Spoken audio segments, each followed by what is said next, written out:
கானாடு காத்தான் செட்டியார் வீடு வரலாறு. கானாடு காத்தான் அப்படின்றது தென்காசி பக்கத்துல இருக்கிற செட்டிநாடு பகுதியோட மிக முக்கியமான பாரம்பரிய கிராமம். இங்க இருக்கிற செட்டியார் வீடுகள் செட்டியார் சமூகத்தோட செல்வ செழிப்பு, கட்டிடக்கலை செம்மை மற்றும் பாரம்பரிய மரபுகளை பிரதிபலிக்குது.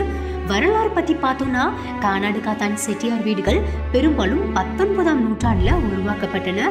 செட்டியார்கள் கடல்வாரி வணிகம், நிதி சேவை, நகை வியாபாரங்கள்ல ஈடுபட்டு மாபெரும் செல்வத்தை சுரண்டினாங்க. இந்த செல்வத்துக்கு சின்னமா அவங்க மிகப்பெரிய மற்றும் பிரம்மாண்டமான வீடுகளை உருவாக்கினாங்க.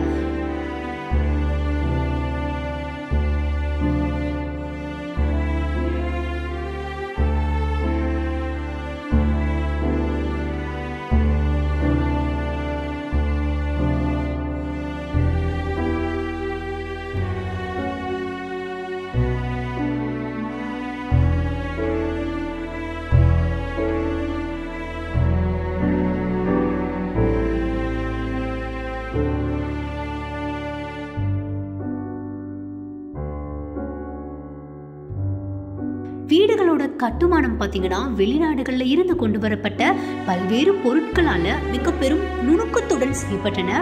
மரத்தூண்கள் மேற்கு ஆப்பிரிக்கால இருந்து கொண்டு வந்தாங்க. மண் அடுப்பு, பிள்ளைகள் மற்றும் பளிங்கு கல்கள் எல்லாம் இத்தாலி மற்றும் ஜப்பான் போன்ற நாடுகள்ல இருந்து கொண்டு வந்தாங்க. கலை வேலைப்பாடுகள் பொறுத்த வரைக்கும் இந்திய பாரம்பரிய ஸ்தபதிகளால செய்யப்பட்டன. கட்டிடக்கலையோட சிறப்புகள் பார்த்தோம்னா தொடர் கதுமையான அரண்மனை அமைப்பு, வீடுகள் அதிகப்படியான அறைகளையும் பெரிய மண்டபங்களையும் கொண்டது. கலை நுணுக்கம் பொறுத்த வரைக்கும் வீடுகள்ல இருக்கிற சுவர் ஓவியங்கள், பித்தளை வேலைப்பாடுகள் மற்றும் கைமுறை கலைநயம் அற்புதமா இருக்கும். வளமான துறைமுகம், சுற்றுச்சுவர் மற்றும் மேல் மாடிகளோட பாதுகாப்பான அமைப்பை கொண்டது. தற்போதைய நிலை பார்த்தோம்னா இந்த வீடுகள் சில புனரமைக்கப்பட்டு பாரம்பரிய சுற்றுலா மையங்களா மாறியுள்ளது. சில வீடுகள் தனிநபர் வசிப்பிடமாகவும் இருக்கு. அதே சமயம் பல வீடுகள் பராமரிப்பு இல்லாம சேதம் அடைந்த நிலையிலையும் காணப்படுது. கானாடு காத்தான் செட்டியார் வீடுகள் தமிழ்நாட்டோட கலாச்சார அடையாளமா திகழ்கின்றன. அவை செட்டிநாடு பாரம்பரிய கட்டிடக்கலையின் ஒப்பற்ற சின்னங்களாகவும் இருக்கின்றன.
நிலை இந்த அரண்மனையின் சில பகுதிகள் பழைய நிலையில் பாதுகாக்கப்பட்டுள்ளன.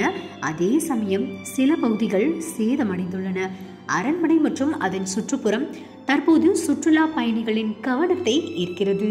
யுனெஸ்கோ பாரம்பரிய தளமாக இது பரிந்துரைக்கப்பட்டுள்ளதோடு பாரம்பரிய கட்டிடக்கலையின் அருமையை வெளிப்படுத்துகிறது. ஆவணப்படம் கானாடு காத்தான் மற்றும் செட்டிநாடு அரண்மனைகள் பற்றிய ஆவணப்படங்கள் பலவும் தமிழ் மற்றும் ஆங்கில மொழிகளில் உருவாக்கப்பட்டுள்ளன. இதற்கான சில முக்கிய ஆவணப்படங்கள் சேரன்மான் செட்டிநாடு, செட்டிநாட்டின் பாரம்பரிய வாழ்க்கை மற்றும் கட்டிடக்கலை பற்றிய ஆவணப்படம். தி பேலசஸ் ஆஃப் செட்டிநாட், ஐரோப்பிய பார்வையில் செட்டிநாட்டின் கட்டிடக்கலை பற்றிய ஆவணப்படம். நீங்கள் இந்த ஆவணப்படங்களை பார்க்க விரும்பினால் யூடியூப் அல்லது சர்வதேச டாக்குமெண்ட்ரி சேனல்களில் தேடலாம்.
வணக்கம் மக்களே, இந்த மாதிரி வீடியோஸ்லாம் நீங்க ரெகுலரா பார்க்கணும்னா நம்ம TNK டிராவல் சேனலை சப்ஸ்கிரைப் பண்ணிக்கோங்க.